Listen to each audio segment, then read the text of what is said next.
تمہاری نسلوں کے زمانے میں وہ نبی آئے، خط ضرور پہنچانا ہے۔ تو فرمایا کہ جس وقت زمانہ گزرتا رہا، علماء کا وصال ہوا، ان کی اولادوں کا وصال ہوا، 1000 سال گزرے، زمانہ گزرتا رہا، وہ خط جو تھا ان علماء کی نسل میں سے حضرت ابو لیلہ، وہ خط ان کے پاس تھا۔ محبوب جب ہجرت کر کے آئے تو امام بدر الدین عینی نے لکھا کہ اونٹنی بلا وجہ اس گھر میں نہیں بیٹھی۔ فرمایا حضرت ابو ایوب انصاری کا جو گھر تھا وہ وہی گھر تھا جو بادشاہ نے بنایا تھا۔ تو کہا اونٹنی کو بٹھایا گیا تھا حضرت ابو ایوب انصاری کے گھر۔ تو فرمایا جس وقت محبوب علیہ السلام کی آمد ہوئی مدینہ شریف میں تو حضرت ابو لیلہ جن کے پاس محبوب کا وہ خط تھا، طب اول نے جو لکھا تھا، وہ آیا کہ دیکھوں اعلان ہو رہا ہے کہ نبی تشریف لے آئے ہیں، میں جا کے دیکھوں، اگر وہی نبی ہیں تو پھر ان کی امانت ان کے سپرد کروں گا۔ جب حضرت ابو لیلہ آئے، قربان جاؤں نگاہ نبوت پہ، ابھی حضرت ابو لیلہ نے بتایا نہیں، محبوب نے نظر اٹھا کے دیکھا ہے تو فرمایا انت ابو لیلہ، تم ابو لیلہ ہو۔ جب سنا تو تڑپ اٹھا، کہا تمہیں کس نے بتایا میں ابو لیلہ ہوں؟ مجھے تو زمانے میں کوئی نہیں جانتا، آپ کیسے جانتے ہیں؟ میرے محبوب علیہ السلام نے فرمایا اشہد انی رسول اللہ، فرمایا میں اللہ کا رسول بن کے جو آیا ہوں، مجھے پتا ہے انت ابو لیلہ، تم ابو لیلہ ہو، ہات الکتاب، وہ میرا خط مجھے دو جو تمہارے پاس موجود ہے۔ تو حضرت ابو لیلہ رضی اللہ تعالی عنہ نے تڑپ کے وہ خط محبوب کے سپرد کیا، کہا یا رسول اللہ یہ آپ کی امانت ہے اور آپ کے سپرد کر رہا ہوں۔ اب یہ ذکر جب محبوب علیہ السلام کے ہاتھوں میں خط پہنچا تو سرکار علیہ السلام نے حضرت علی کو دیا، فرمایا علی خط کو پڑھو۔ حضرت علی نے خط پڑھا، حضرت طبہ کا وہ پیغام، یا رسول اللہ آپ کا نام سن کے میں ایمان بھی لے آیا ہوں، آپ کے لیے سب کچھ یہ اہتمام بھی کیا ہے۔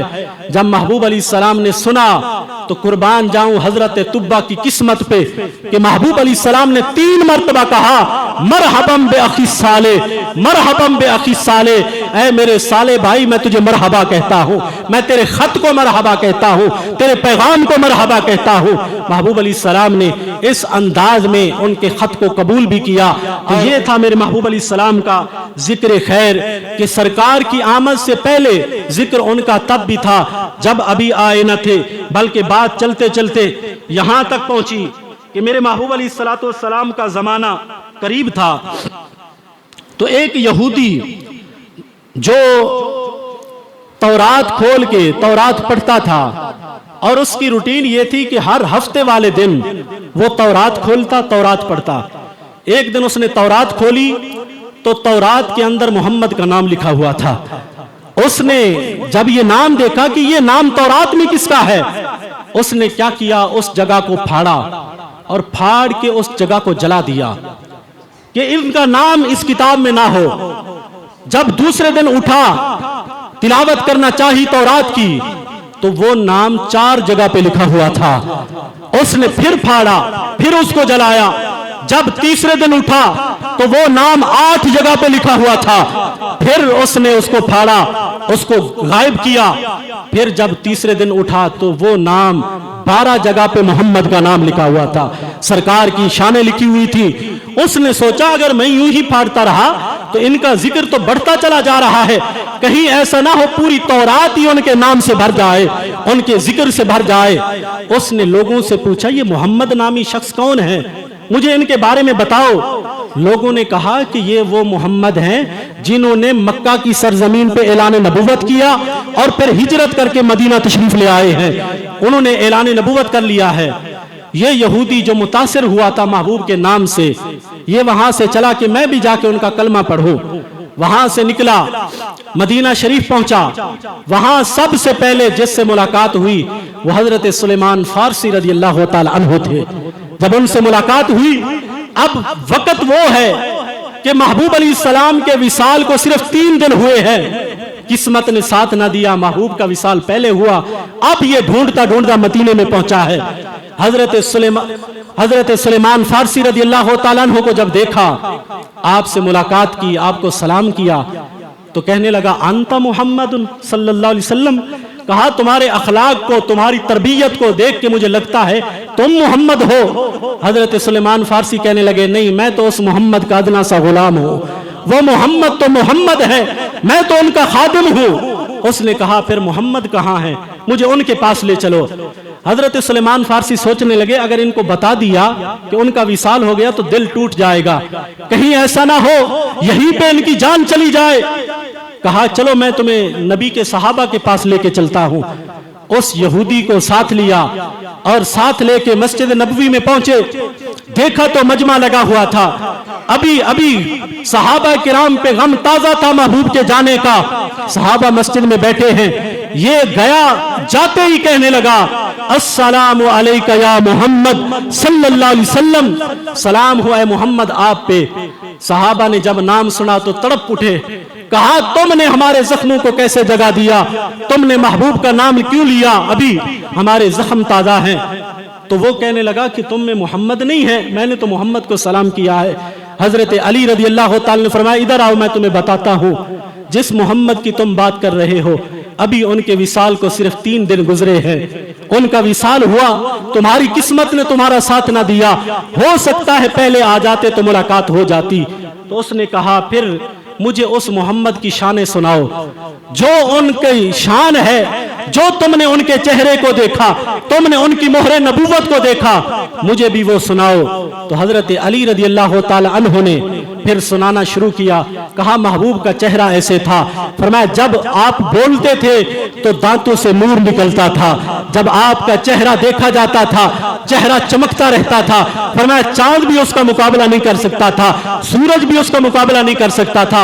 اور ساتھ ہی حضرت علی فرمانے لگے ان کے دونوں کندھوں کے درمیان ایک مہر نبوت تھی, تو فرمایا وہ ان کی نبوت کی نشانی تھی. تو اس یہودی نے جب سنا تو کہنے لگا خدا کی قسم اے علی جو کچھ تم بتا رہے ہو سب کچھ میں نے تورات میں پڑھا تھا, جو نشانیاں, جو ان کی شانیں, جو ان کی تعریفیں میں نے تورات میں پڑھی تھی وہ ساری تم نے بیان کر دی ہیں. اب ایسا کرو مجھے اس محبوب کے قبر انور پہ لے چلو, مجھے کلمہ بھی پڑھاؤ. کلمہ پڑھا, محبوب کی قبر انور پہ گئے اور وہاں جا کے حضرت علی سے کہنے لگے مجھے تمنا تھی کہ میں اس محبوب کی زیارت کروں, ان کے بدن کو چوموں, قسمت نے وفا نہ کی.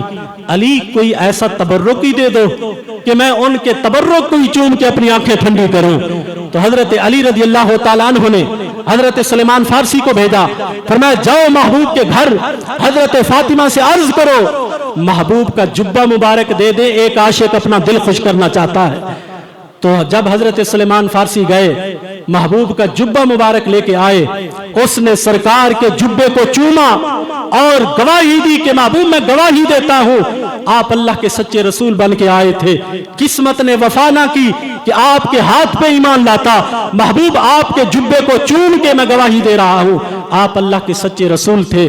حضرت علی رضی اللہ تعالیٰ عنہ فرماتے ہیں جب وہ یہ باتیں کر رہا تھا ساتھ ہی ایک دعا مانگی. دعا کیا تھی؟ انوکھی دعا مانگ لی اس عاشق نے. کہا یا اللہ اگر میرا ایمان لانا تجھے قبول ہے, میں نے جو تیرے نبی کا کلمہ پڑھا ہے تجھے قبول ہے, تو میں تجھے اس نبی کا واسطہ دیتا ہوں مجھے اسی وقت موت عطا فرما دے کہ میں محبوب کے بعد زندہ ہی نہیں رہنا چاہتا. جب وہ محبوب نہیں ہے کہ جن کی میں زیارت نہ کر سکا تو میں یہاں رہ کے کیا کروں گا. لکھا ہے تفاسیر کے اندر جو ہی دعا مانگی اللہ نے فوراً قبول کی. حضرت علی نے ان کو غسل بھی دیا, ان کا جنازہ بھی پڑھایا اور جنت البقیع میں اس کو دفن بھی کر دیا. تو یہ ہے محبوب کا ذکر خیر جو چلتا آ رہا ہے. اور اعلیٰ حضرت نے فرمایا تھا کہ محبوب علیہ السلام کا جو ذکر مٹ گئے مٹتے ہیں مٹ جائیں گے عادا تیرے, نہ مٹا ہے نہ مٹے گا کبھی چرچا تیرا. یا رسول اللہ آپ کے نام کو مٹانے والے تو مٹ گئے لیکن آپ کے نام کا چرچا کبھی نہیں مٹے گا. تو یہ آج کا ہمارا موضوع تھا کہ ذکر ان کا تب بھی تھا جب ابھی آئے نہ تھے, پھر سرکار کی ولادت ہوئی ہے تو پھر تو ہر عاشق کی زبان پہ محبوب کا نام آیا ہے, پھر ہر درندے کی زبان پہ محبوب کا نام آیا ہے, پھر ہر پتھر کی زبان پہ محبوب کا نام آیا ہے, پھر ہر پرندے کی زبان پہ محبوب کا نام آیا ہے. ارے یہ وہ نبی ہے کہ جن کا ذکر آسمانی کتابوں میں پہلے بھی تھا